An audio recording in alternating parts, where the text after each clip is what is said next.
자, 요동치지 않는 마음이라는 제목으로 하나님 말씀 선포하도록 하겠습니다. 자, 사람들은 본능적으로 무언가를 지키려 합니다. 내가 가진 것. 그래서 진보보다는 보수가 지키려는 게 많죠. 그래서 젊은 친구보다는 나이가 들수록 보수화가 되죠. 진보가 좋냐 보수가 좋냐 이렇게 말하면 굉장히 나쁜 겁니다. 이상한 겁니다. 그러니까 젊은 아이들은 별로 가진 게 없으니까 진보적이 돼요. 잃어버릴 게 없거든요. 근데 나이가 들수록 자기가 아무리 진보로 살려고 해도 자연스럽게 보수가 됩니다. 왜 보수가 될까요? 지키려는 게 많아지니까요. 내가 가진 게 많아지니까. 여기 계신 분 중에 갑자기 아프리카 선교사로 갑시다 할 때 여러분 갈 수 있어요? 없어요? 애들은 가요. 20살 먹은 애들은 별로 고민 안 하고 뭐 잠깐 갔다 오지. 6개월 갔다 오지. 갔다 올 수 있어요. 별로 가진 게 없으니까. 지켜야 될 게 많지 않으니까. 근데 우리는 너무 복잡한 거예요. 직장은 어떻게 할 거며, 갔다 온 동안에 돈은 어떻게 할 거며, 뭐 애들은 어떻게 할 거며, 이게 막 너무 많은 거죠. 그래서 나이가 들수록 지켜야 되는 게 많을수록 점점 보수화되는 경향이 생겨요. 어쨌든 우리가 지켜야 될 게 참 많은데 사람들이 뭘 그렇게 많이 지키려고 노력을 할까요? 우리가 지켜야 되려고 하는 뭘 지키려고 노력을 많이 할까요? 여러분이 지켜야 되려고 하는 거 1위가 뭡니까? 구두입니까? 구두? 건강입니까? 보통은 이제 가족이죠. 가족은 어떻게 지키려고? 어떤 그 이야기가 한국에서 있는데 30대 후반의 아저씨, 회사 다니는 아저씨 2명이 공원에서 만나서 이야기하고 있었어요. 선후배가. 근데 5살짜리 너무 여자애가 이렇게 아기를 데리고 온 거예요. 근데 아저씨 배도 나오고 뭐 이렇게 그냥 아주 평범한 가정 회사원 아저씨. 근데 옆에 이제 고등학교 한국 애들이 이제 일진 애들이 공원에 와서 담배를 피더라는 거예요.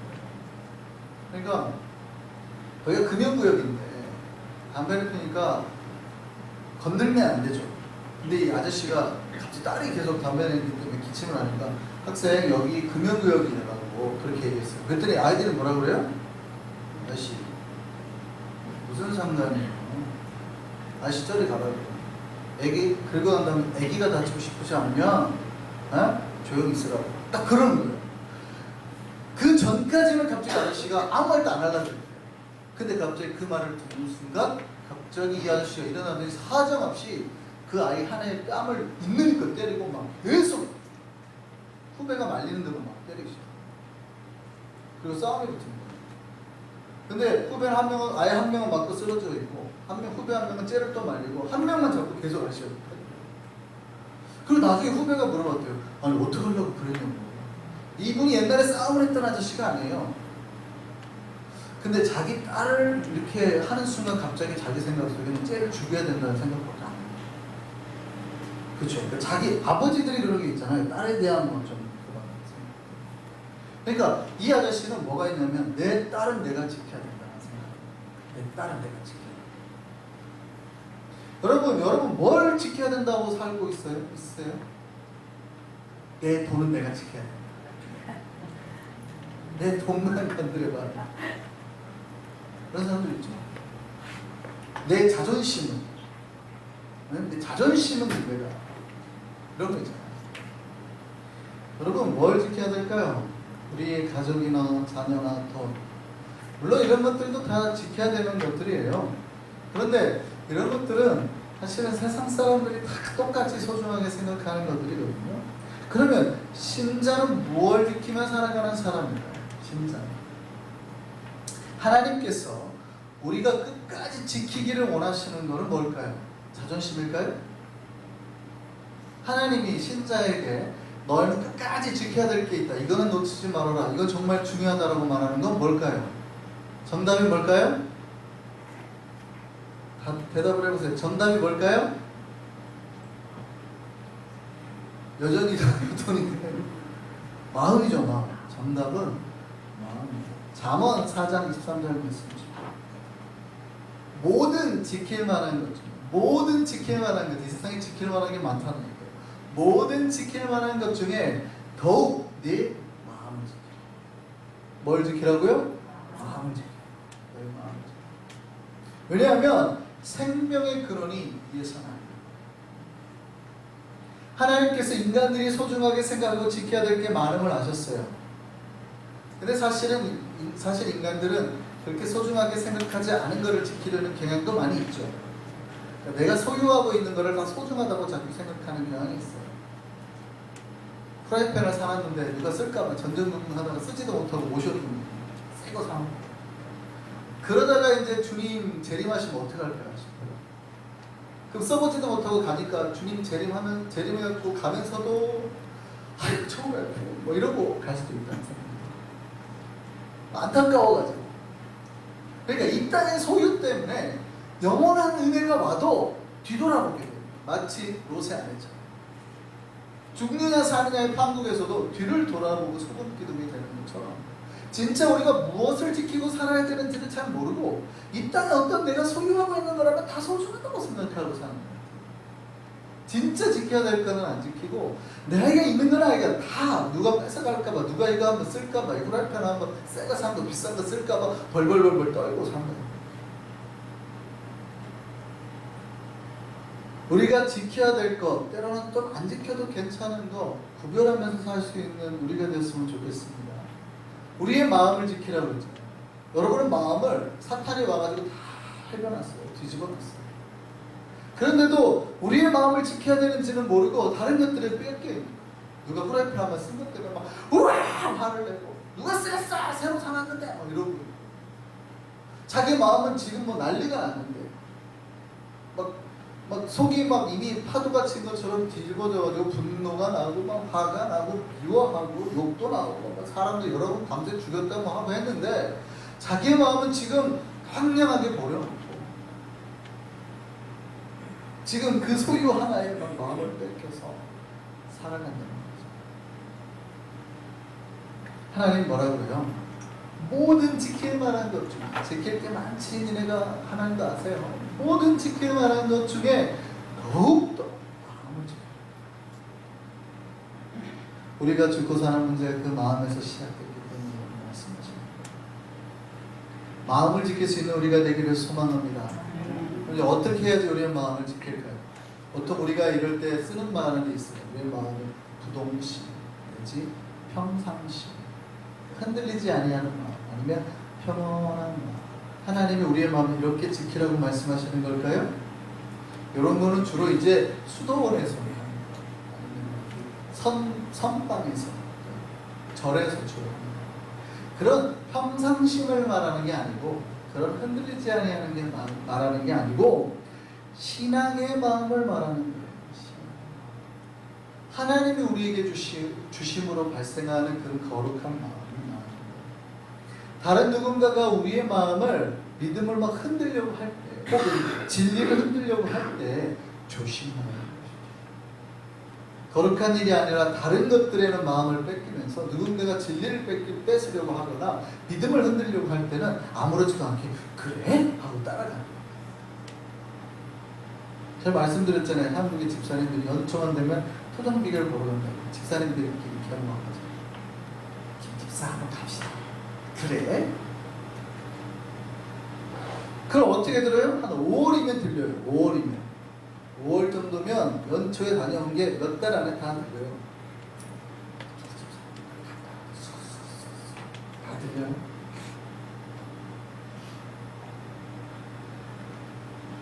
마음을 지키셔야 돼요. 마음. 매일매일 살기가 힘드니까 오늘 하루가 내가 하나님의 능력으로 못 산다고 생각이 되는지, 운세를 그렇게 아침마다 보시는 집사님들 있죠. 신문만 펴면 오늘의 운세, 그 운세 따라서 자기가 살 거라고 생각을 하는 거예요. 하나님의 은혜로 살 거라고 생각을 하는 게 아니고, 오늘 내가 귀인이 온다니 동쪽 문을 열자 이러고 사는 거예요. 하나님의 은혜로 사는 거예요. 은혜로 사는 거. 그런 것들이 우리의 마음을 흔들지 못하게, 돈이 좀 빠지니까 내가 밸런스가 떨어지는 거 보니까 마음이 막 흔들려. 이번 주 어떻게 안 나갈까? 마음이 흔들려. 그런 것들에 내 마음을, 믿음을 흔들리지 않게 지키는 거예요. 많은 것들이, 사탄이 다른 소유물 하나 던져주고 그 마음을 흔들기 위해서 얼마나 애를 쓰는지 몰라요. 오늘 본문에서 다른 마음을 품지 않게 조심하라는 거예요. 그 얘기는 뭐냐면 누군가가 우리 안에 하나님 마음이 아닌 다른 마음을 던져놓더라, 아니면 하나님의 마음을 요동치게 하더라, 이렇게 해석합니다. 누군가가 꼭 우리의 마음, 사탄이 우리의 마음을 자꾸 요동치게 만들어요. 흔들다는 거예요. 요동치다라는 말의 헬라어가 타라손인데 마음을 혼란스럽게 하다, 혹은 좀 어지럽게 하다, 혼미하게 하다, 요게 진짜인지 저게 진짜인지, 뭐가 진리인지, 어떻게 살아야 되는지 요거 헷갈리게 하다, 이런 뜻이에요. 누군가가 우리의 믿음에 혼돈을 주고 뭐가 바른 길인지 헷갈리게 하더라고요. 때로는 그러니까 믿음보다 돈을 더 사랑하게 만들더라고요. 그래도 돈이 요즘엔 중요하더라, 이렇게 가는. 그리고 그렇게 우리를 만드는 것들로부터 조심하라. 사탄의 음성, 신문, 여러 가지 것들, 주변에서 김집사 한번 갑시다, 용하대, 이런 말들, 아니면은 이게 더 중요해, 하나님보다 믿음보다 더 중요해라고 하는 그런 말들을 다 조심하라. 우리를 어지럽게 하는 자들을 성경이 뭐라고 그래요? 오늘 본문이 스스로 베어내버려.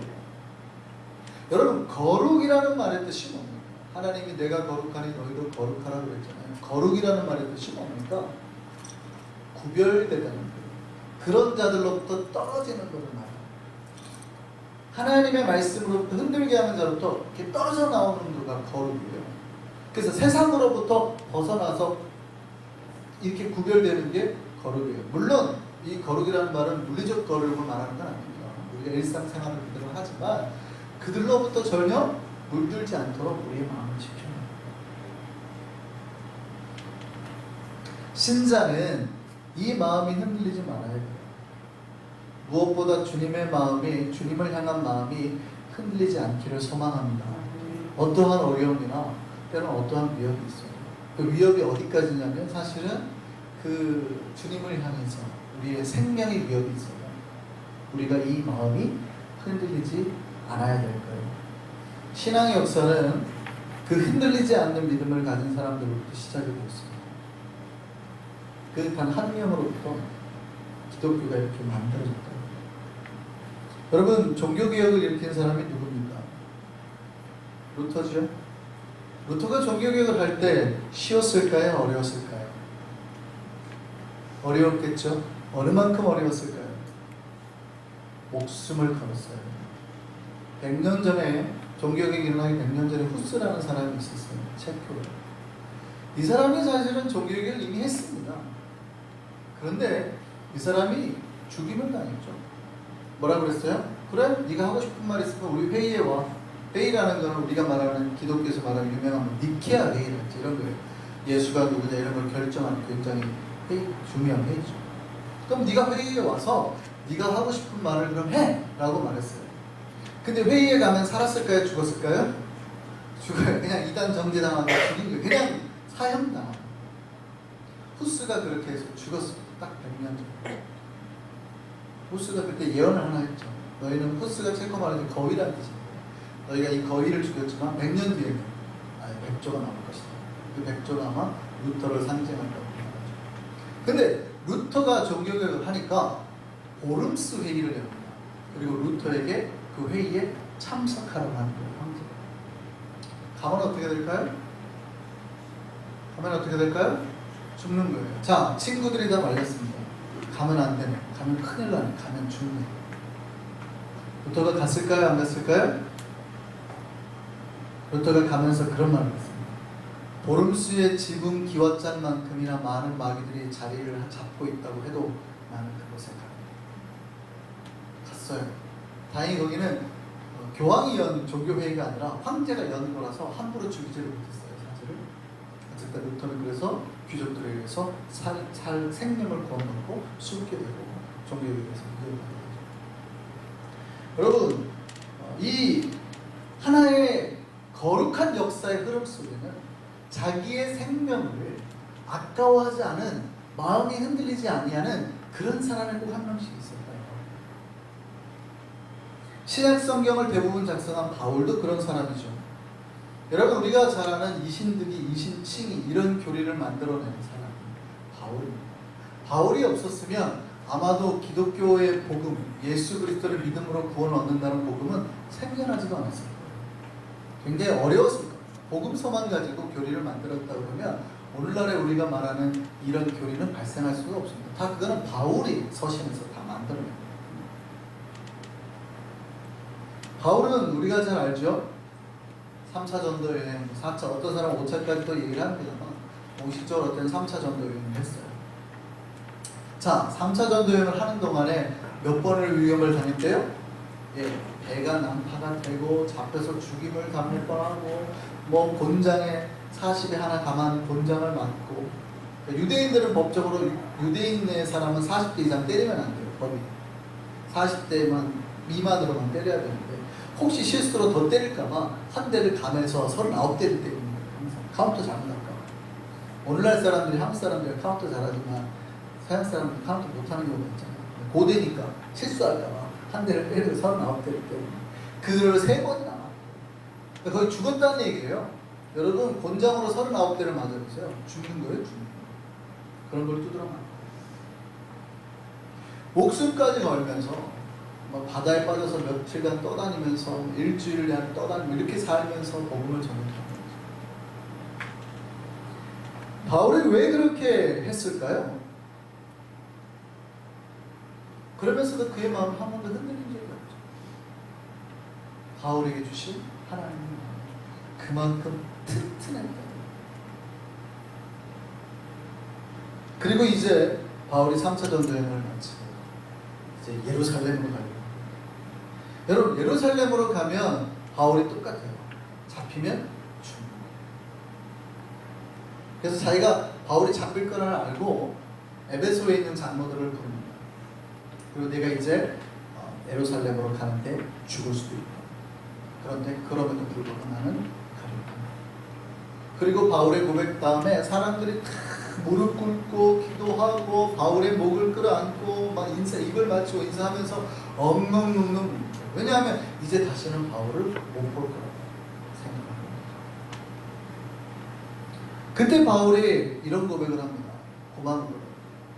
그리고 뭐라고 말해요? 자기 마음의 고백을 우리가 잘 아는 고백 사도행전 20장 22절 24절 말씀하시죠.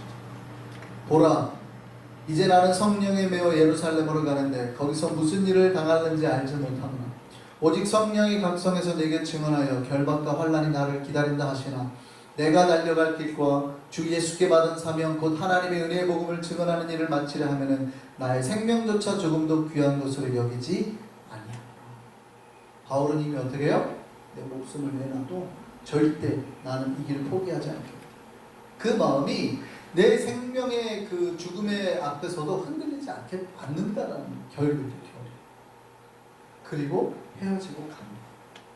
그리고 이제 예루살렘 옆에 있는 가이사랴를 가는 그 지역에 가게 되죠. 거기에는 이제 예수님의 그 7 제자 중에, 그 7 집사 중에 한 명이었던 빌립이 있었어요. 그 빌립의 집에 갑니다. 빌립의 집에 가고 잠시 머물고 이제 예루살렘 가려고 하는데 그때 아가보라고 하는 선지자가 나오는 거예요. 아가보라는 선지자가 오더니 어떤 띠를 하나 찾아요. 띠를 찾더니 자기의 손발을 묶더니 이 띠의 주인이 예루살렘으로 가면 이렇게 묶일 거다라고 예언을 합니다. 근데 그 띠의 주인이 누군가 봤더니 바울입니다. 그랬더니 사람들이 또 다 놀라가지고 엉엉 울면서 가시면 안 됩니다. 가지 말라고. 그때 바울이 뭐라고 그래요? 사도행전 21장 13절 말씀이시죠. 바울이 대답하되 여러분이 어찌하여 울어 내 마음을 상하게 하느냐. 나는 주 예수의 이름을 위하여 결박당할 뿐 아니라 예루살렘에서 죽을 것도 각오하였노라 하니. 바울은 자기가 그래 죽어도 괜찮다. 여러분이 아무리 그렇게 해도 내 마음은 흔들리지 않아. 울지 마라. 내 마음 상하게 하지 마라. 그만해라. 나는 절대 이 길을 포기하지 않는다. 이게 신자의 마음임을 믿으시고 우리는 우리 마음이 얼만큼 튼튼한지 주변에서 집사님 날씨 좋던데 우리 주일날 빠지고 단발을 합시다. 그럽시다. 그동안에 못 갔는데 그럽니까? 아니면 정말 아니 내 목숨이 다하더라도 그렇게 말하면 주님 앞에 나아가는 거예요. 주님이 우리의 마음을 지키라는 건 이거예요. 진리 가운데 믿음 가운데 그 마음을 지키라. 그래야면 복이 오는 거예요. 이거를 목표로, 이 흔들리지 아니하는 목표를 두고 마음을 두고 신앙생활을 하라는 겁니다. 이 흔들리지 아니하는 마음이 우리에게 있기를 소망합니다. 흔들리지 않는 마음을 가진 사람이 위대한 사람이죠. 신앙인으로서 최고죠. 이렇게 말씀을 드리면 이제 여기서 다 시험 들고 낙심 들겠죠? 왜냐하면 그렇지 못하니까. 여러분, 제가 낙심하라고 말씀드린 게 아니고 목표를 거기에 두라고 말씀드립니다. 어떤 사람이 여행 중에 굉장히 유명한 지역이 있다 해서 거기를 갔대요. 갔더니 거기는 독특하게 그 위대한 사람이 많이 태어난 마을인 거예요. 그래서 그 마을을 갔는데 어떤 한 노인 한 명 만났습니다. 이 여행객이 물었어요. 여기가 바로 그 위대한 사람들이 많이 태어난다는 그 마을인가요? 그 노인이 그러는 거예요. 아니요, 우리 마을에서는 단 한 명도 위대한 사람이 태어난 적이 없는데 우리 마을에 태어난 사람들은 다 깐난 애기들이었습니다. 위대한 사람이 태어난 적이 한 번도 없다는 거예요. 무슨 얘기일까요? 사람은 날 때부터 위대하지 않았다는 거예요. 아무도 날 때부터 위대하게 태어난 적이 없다는 거예요. 여러분이 처음 예수 믿을 때 다 신앙이 좋았습니까? 여러분이 교회 문을 박차고 들어올 때 나는 주를 위해서 목숨을 바치겠나이다 이러고 들어온 적 있습니까? 다 뭔가 껄렁껄렁하게 들어왔죠. 안 그러셨나요? 제가 그래요. 제가 고등학교 때 가면 그때 예수 친구가 전도해가지고 갔는데 교회 가면 예쁜 아가씨들이 있잖아요. 예쁜 여학생들이 있잖아요. 그리고 그때 이제 막 도서실 다니는데 내 친구가 꼬시는 거예요. 교회 사무실이 한 칸 있는데 거기 가면 아무도 없어. 공부하기가 그렇게 좋아. 야, 거기 가면 커피 아무데나 마실 수 있고 걱정하지 마. 그래? 그런 데가 있어? 가자. 그러고 따라가지고 홀랑 따라가가지고 하는데 분명히 밤에 사람이 없었는데 어느 날 밤에 사람들이 몰려오는 거예요. 수요일이래. 야, 왜 사람들이 왜 와? 아, 여기 오늘 수요일 날은 기도하는 시간이야. 이 시간에는 여기 있으면 안 돼. 같이 가야 돼. 그럼 데려가가지고 기도를 시키는 거예요. 근데 기도가 되겠어요? 안 되겠어요? 제가 주여하고 막 방언이 터졌을까요? 졸았죠. 미치겠는 거예요. 이 사람들은 한 시간 동안 뭔 잔소리를 저렇게 듣고, 우리 아버지 술 마시고 들어가고 하는 잔소리도 듣기 싫어 죽겠는데 여기는 집단적으로 잔소리를 듣고 미치겠는 거예요. 그러다가 금요일 되니까 또 기도를 해야 되는데, 이번에는 막 소리 지르면서 기도를 하는 거예요. 근데 한 번, 두 번, 점점 기도를 하고 말씀을 듣고 마음이 조금씩 변하고 어떨 때는 막 왜 그래 막 싸우기도 하고 이러다가 어느 순간 이 마음속에 예수가 한 말 한 말 들어오시기 시작합니다. 그랬던 그 학생이 점점 하나님을 알고 선교를 가게 되고 거기에서 또 이 사람들 보고 교도소를 보고 러시아 가서 여자들 제가 손을 붙잡고 기도를 하고 길거리에서 찬양을 하고 캄보디아에 가서 교회를 짓고 뭐 점점 하나님을 알고 그렇구나 어떻게 살아가는 게 그 거룩한 인생을 깨닫기 시작하는 거예요. 아프리카를 가고 그리고 결국 주님의 명을 받아서 목사를 의사까지 서를 여러분 위대한 사람은 없어요. 그러니까 지금 우리가 목표가 이렇게 바울이나 루터 같은 믿음이라 하는데 우리가 그렇지 않다 하더라도 좌절하실 필요는 없다. 한 발 한 발 우리가 그 믿음을 향해서 오늘도 나아가고 있느냐 아니냐 그게 중요해요. 여러분 날 때부터 위대한 사람 있습니까? 마이클 조던은 태어날 때부터 농구공을 이렇게 치면서 나왔답니까? 빌 게이츠는 태어날 때부터 컴퓨터 용어를 갖다가 막 쓰면서 나왔답니까? 아니죠. 동양 사상은 좀 그런 게 있어요. 동양에서는 그러니까 자꾸 동양은 태공을 중요하게 생각해요.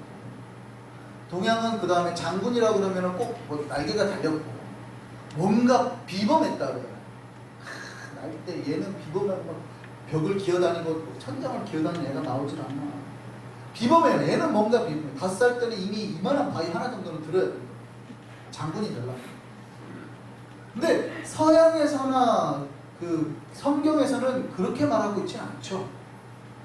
바울이 막 어렸을 때 날 때부터 등에 날개가 달렸다거나 이런 표현 안 쓰잖아요. 서구에서는. 어렸을 때는 별 볼 일 없는 사람이었어요. 아브라함은 75세 때까지 우상 섬기던 사람입니다. 그렇잖아요. 아브라함이 믿음이 있었던 게 아니에요. 그가 70세 먹을 때까지 하나님을 모르고 우상 섬기던 사람이에요. 근데 그랬던 사람이 하나님을 알고 몇십 년 만에 점점 믿음의 조상만큼 믿음이 깊어진다 그러는 거예요. 아무도 날 때부터 위대했다고 말하지 않아요. 동양만 뭔가 좀 그러니까 구별해가지고 니네는 저런 사람 말 잘 들으라고 하려고 하는 거지, 성경이나 기독교 사상에서는 그런 말이 없어요. 아무도 날 때부터 위대한 사람은 없어요. 그런데 점점 하나님을 만나고 변화가 되고 삶이 거룩해지고 위대해져 가는 거죠. 저는 우리 한성교회가 점점 요동하지 않는 마음, 굳건한 믿음의 반석 위에서 정말 주님을 향해서 위대한 여정의 길을 갈 수 있기를 소망합니다. 우리 안에 노력해야 돼요. 훈련 가운데 조금씩 강해지면 어린아이 같은 사람이 점점 튼튼한 어른이 될 수 있다 이 말이죠. 조심해야 될 거는 그러면서 우리에게 이 적은 누룩이 들어오지 않도록, 적은 누룩이 오늘 본문에 그래요. 적은 누룩이 온 덩이에 퍼지듯이 죄가 우리에게 스며든다. 아무리 튼튼하고 믿음이 좋은 사람이라도 누룩이 들어갈 때 방치하면 쉽게 물들어버리게 됩니다. 그런 것들을 조심해가면서 우리의 믿음을 키워나가는, 점점 우리의 믿음이 어느샌가 위대해져 있을 거라고 말이죠. 우리가 그렇게 변화가 되어서 나아가기를 소망합니다. 주님의 은혜를 깨닫고 주의 백성으로 변화해서 흔들리지 않는 마음을 가지고 나아가게 되면 그 믿음의 반석 위에 언젠가 주님께서 우리를 향해서 위대한 일, 당신의 거룩한 전을 만들어 나갈 줄 믿습니다. 주께 주신 참 마음으로 주님의 나라의 백성으로 튼튼히 서가는 우리가 되기를 소망합니다.